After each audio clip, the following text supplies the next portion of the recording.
Creating a realistic drum track here in GarageBand can be challenging, but with the help of the virtual drummer and the very cool follow function, I'm going to show you how you can make it even easier to get the most realistic drum tracks for your songs. Let's go.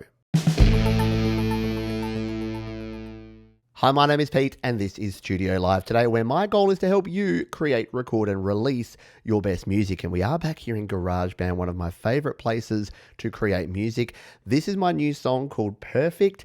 It is not perfect yet, but I'm working on it. And what I'm doing at the moment is adding in the drum track here. You can see I had this drum track here. This is just my click track. So this is what I had in place to start with that was just doing something like this.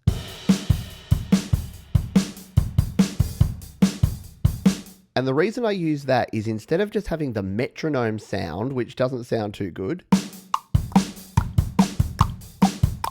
it gives me a nice drum sound to play along with, and then I don't need to have that tick-tock sound there. However, I've now recorded the rest of my song, and I want to actually create a drum beat that's going to go along with this song. So that's what I've done here. I've grabbed the drummer, and I'm getting set up to create. But I wanted to show one of the coolest little tricks that you can use to make your drum creation so much easier. Let's dive in and take a look. So I've created a second drummer track here, and if you want to learn more about creating drummer tracks, I've got a complete tutorial video up the top and in the description you can check out. But what I'll do is we'll jump in here and take a look at this drummer track. I've chosen Darcy, who's one of our songwriting drummers, and you can see I've used sections here. So I've got section A, B, C, D, etc., and this section K at the start here, which is just my lead-in intro. So at the moment, we've just got the 4 bars at the start here,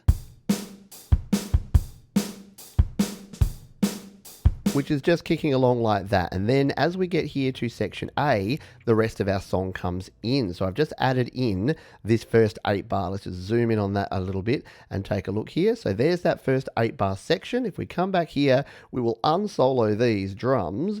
In fact, they are unsoloed, and we'll hit play and just take a listen to what the drummer will give us without really doing anything at all.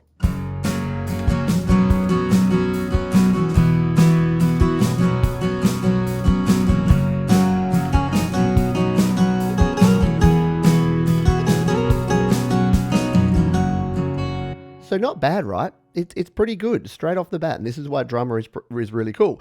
But what we can actually do is if we go back to our drummer by just clicking or tapping on the icon there, we can actually do some cool things in here if we want this to sound even better. So what we'll firstly do is I'm just going to copy and paste this one. So we'll just tap it, we will go copy, and then we'll paste it into this next section because it'll sound better when you can hear it with the vocals and everything else of exactly how it's going to work here.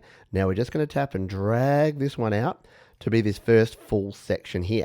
Now, if you've played around with drummer before, you'll know that you can use the loud, soft, simple, complex. You can add swing. You can change the presets by just tapping here and selecting the preset that you want there. You can change the hi-hat and the kick and snare. So you've got a heap of flexibility and features to customize. But the follow feature is what I'm going to show you here because this is super cool. What I can do is if I slide on the follow here, you can see here it's going to follow one of our instruments. So if I tap on that one, here is every other instrument we have. So we can either have don't follow, meaning it won't follow anything, and follow will be off, and we can just dial in the different patterns that we want there.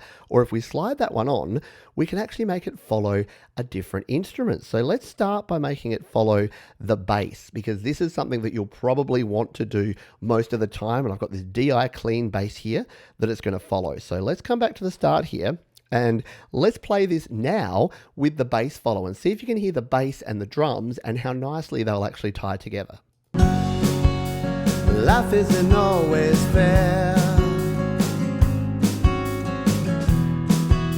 and everyone has the... Can you hear that kick and snare pattern of your drums is now tying into the bass guitar really nicely. Again, we'll turn the follow back off again. Here's the default pattern. It sounds like this. Life isn't always fair. And maybe you want something like that, but again, we turn the follow on and we hear this. And everyone has their problems. So that's pretty cool. And the good thing is we can actually do it to any instrument. So if you've got a piano or a guitar or something that you want to use instead, we can do that. In fact, let's do that now. So if I tap on the DI clean here, this time let's grab this acoustic guitar. So we'll see we've got this strumming pattern of ding, ding, ding, ding, ding, ding, ding. We'll see if we can actually do the drumming along to this. So we've now got it following the kick and snare of our acoustic guitar. And yes, you can use virtual instruments or instruments you've recorded live like these ones. And if we now hit play, life isn't always fair, and everyone has their... Sounding good, yeah? Let's just go back and to put it on the DI clean again to follow our bass, and just so that you can really hear what this is doing, if we come back here, let's just solo in just the drums and bass and take a listen to these. So if we'll come to here, we'll play these just drum and bass together, and you'll be able to hear how they really tie in together.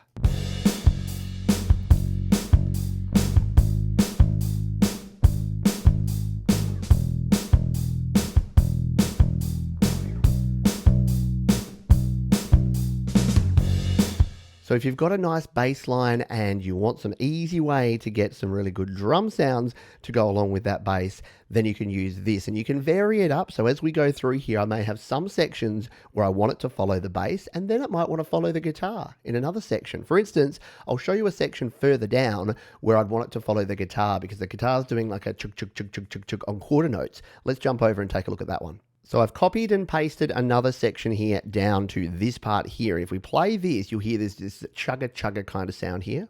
Life doesn't have to be perfect, to be wonderful. And because it's still set to bass that it's following, it's not following that chugga chugga. If we come in here to the drummer again, and this time we go follow this one, let's follow that guitar again. And then if we play this back with it following the guitar, life doesn't have to be perfect, to be wonderful.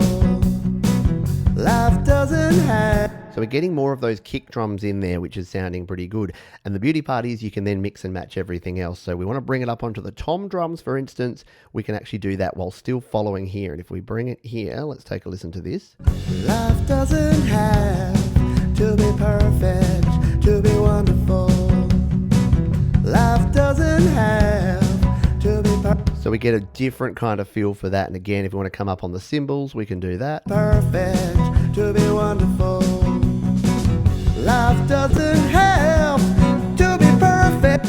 So the follow option here, coupled with all of the other options we have, can just really make creating your drum patterns so much easier because it does a lot of the hard work and the thinking for you. It'll sync up your kick drum and your snare drum with your guitar, your bass, or any other instrument. So there you go. I hope this helps you out and makes your drummer track creations so much easier and sounding better here in GarageBand.